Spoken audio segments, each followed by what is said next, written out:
бірнеше адамды қатар жақсы көру мүмкін.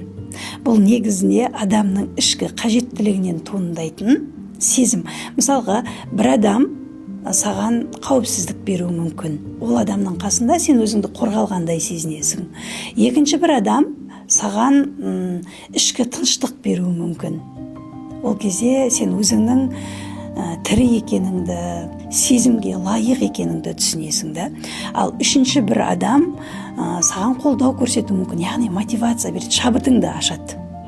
Бұл сезім бір адамды, бірнеше адамды қатар жақсы көру деген, негізінде ол махаббат емес. Адам кейде шатасуы мүмкін, мен неге бірнеше адамды жақсы көріп тұрмын, мен бірнеше адамды сүйемін ба деген секілді. Шындығында ол адамның ішкі қажеттілігінен туындайтын сезім. Ал махаббат деген ол адамдарға бөлінбейді. Махаббат деген бір адамды таңдау ғой.